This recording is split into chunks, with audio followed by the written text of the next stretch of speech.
The rule that was just blocked has been essential to fend off coal mining, fracking, and other reckless extraction, and without it, many communities are left without the tools they need to protect their health and waters they rely on. Which side are you on? Which side are you on? I wanted to talk about water. We need to protect our water, land, and air for our families and communities and for the generations to come after. Pollution disproportionately impacts working class people, whether it's in our neighborhoods or in our workplaces. We need stronger regulations, not weaker ones. We need good union jobs enforcing these regulations and restoring and protecting our natural environment. It's critical as a labor movement that we support workers where they're at, including workers in pollutive and extractive industries. But we must also fight for an economy and a society that can respond to the existential crisis of climate change and environmental destruction. That means moving beyond industries of pollution and extraction.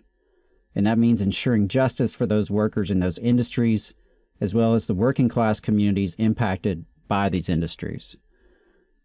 And the working class communities impacted by climate change, such as the community of Camp Hill, Alabama, that we just discussed earlier in the show with Warren Tidwell, right? We are seeing more and more severe storms and natural disasters, and our communities need resiliency. That takes investment. We need resilient communities that can withstand the increasing tide of storms and other disasters that are plaguing our communities and affecting so many people. When it comes to water, according to Earth Justice, the future of clean water in the United States is at stake. A federal district court in North Dakota just blocked the EPA's science-based rule revising the definition of quote-unquote waters of the United States.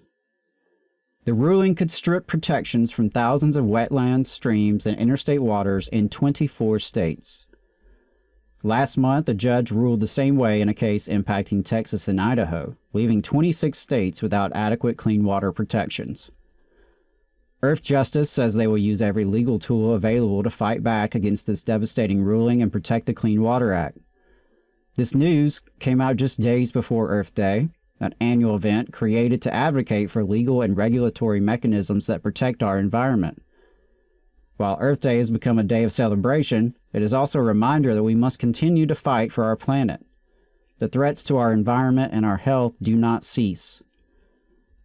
Big industry groups and Republican attorney generals in the 26 states that challenge the EPA's rule claim they want to gut the Clean Water Act to regulate their own water.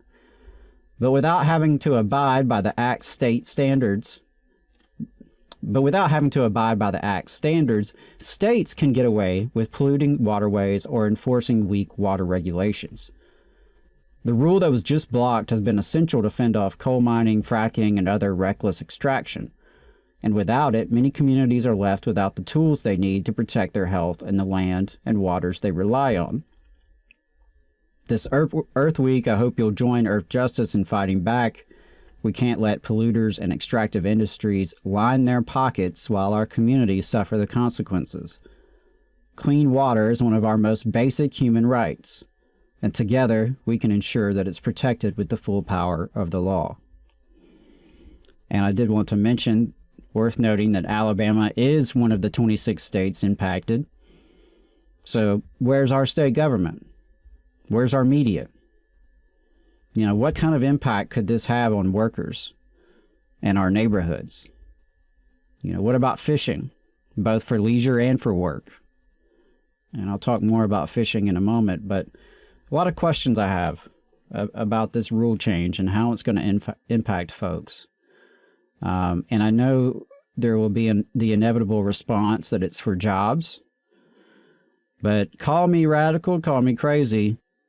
I don't think we have to sacrifice clean water for the sake of jobs. I think there's plenty of work that needs to be done in this country. There is plenty of labor to be done and respected and paid before we start sacrificing clean water, clean air. It's just, it's not an argument that I believe is very serious. You just saw a clip from the Valley Labor Report. We are live every Saturday morning from 9:30 a.m. till 12:30 p.m. And we pride ourselves on keeping all of our content free to everybody so that we can talk to as many working folks as possible. If you support the work that we're doing, you think that it's important, you think that it's good, then consider making a monthly contribution to the project, and you can do that on our website, tvlr.fm.